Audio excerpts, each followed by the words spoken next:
اچھا سر، ہم جب انسانی جو تاریخ ہمارے پاس، دانش کی تاریخ اور تہذیب کی تاریخ موجود جو دستیاب ہے ابھی تک، اس کو پڑھتے ہوئے ایسا سمجھ میں آتا ہے طالب علم کے طور پر کہ انسان کے کچھ بڑے اور بنیادی سوالات ہیں جو تمام تہذیبوں میں، تمام انسانوں میں مشترک نظر آتے ہیں، جس کو ہم شاید فلسفے کی زبان میں آپ لوگ انسان کے بنیادی سوالات کہتے ہیں، یہ بڑے.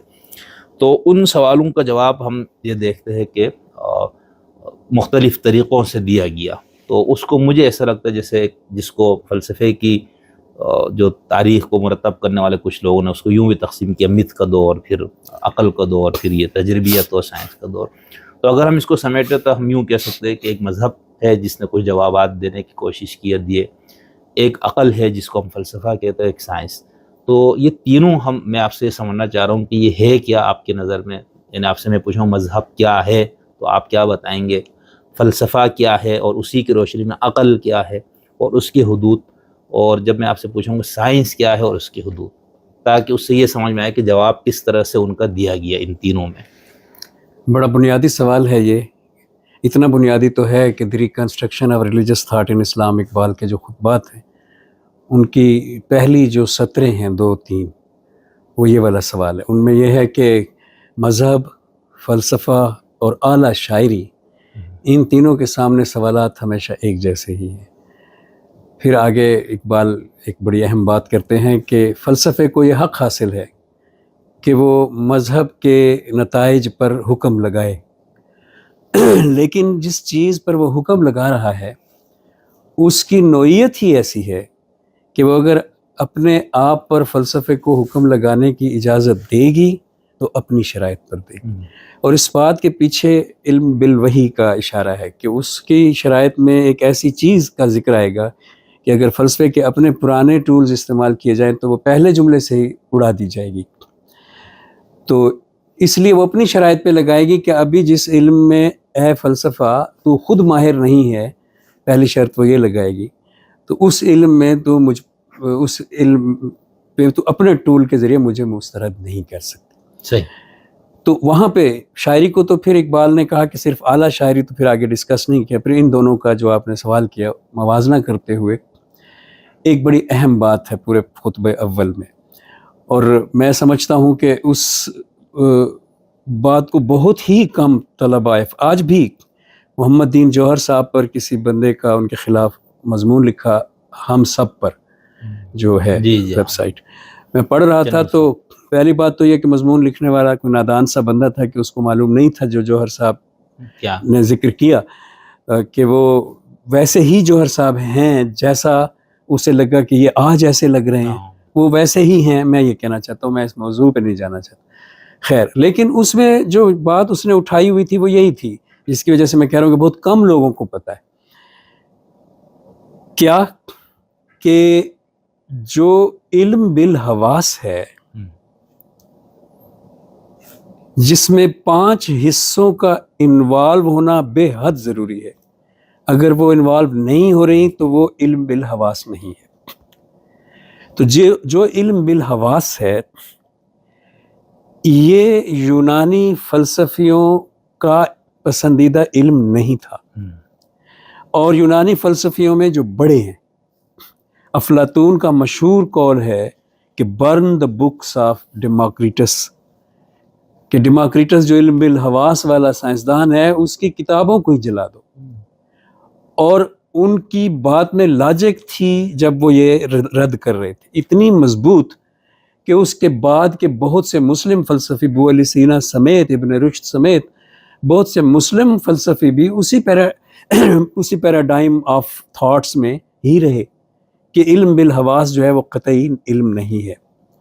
دلیل مضبوط یہ تھی کہ حواس ناقص ہیں، ہر فرد کے اپنے ہیں، اور اس لیے وہ قطعی علم دے ہی نہیں سکتے.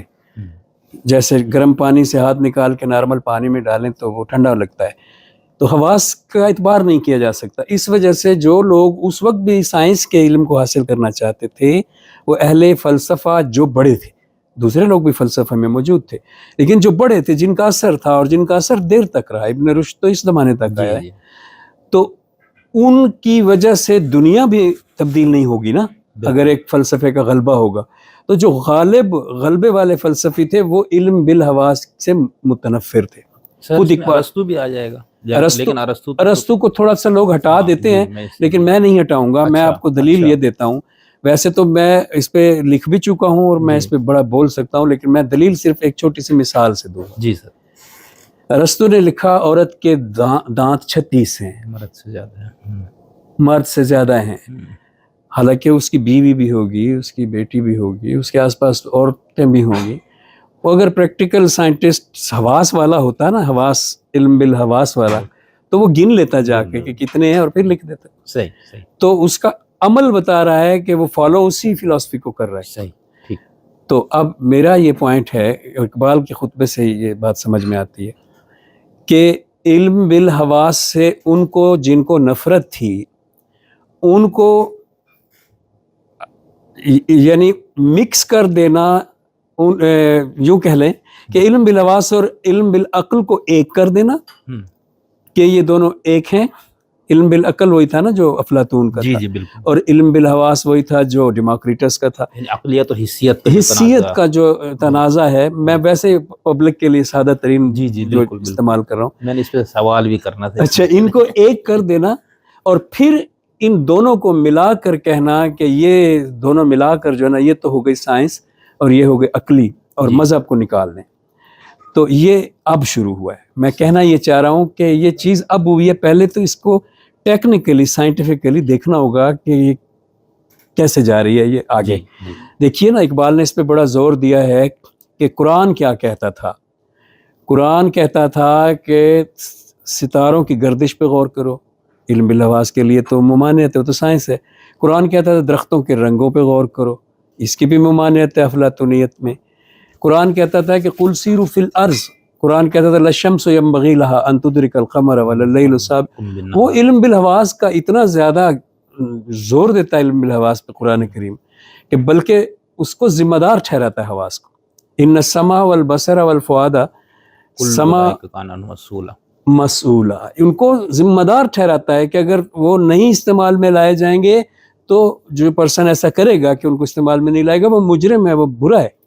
سو اس کا مطلب یہ ہے کہ جہاں افلاطون کو دیکھیں کہ وہ کہہ رہے ہیں نہیں لاؤ ان کو استعمال میں، جو اگر لاؤ تو پھر اپنی ذاتی زندگی کے لیے کھانے پینے کے لیے علم میں نہ اس کو ڈالو. اور قرآن کہہ رہا ہے کہ جو نہیں استعمال کرے گا وہ مجرم ہے، برا ہے. جس کا مطلب کہ قرآن تو اس کو پہلے ہی چیلنج کر رہا ہے اور سائنس کی طرف جا رہا ہے جب قرآن آ رہا ہے شروع میں. اور اسی وجہ سے اقبال کا جملہ ہے وہاں پہ دی ریکنسٹرکشن میں کہ Islam is the birth of inductive intellect, کہ اسلام جو ہے وہ استقرائی عقل کی برتھ ہے.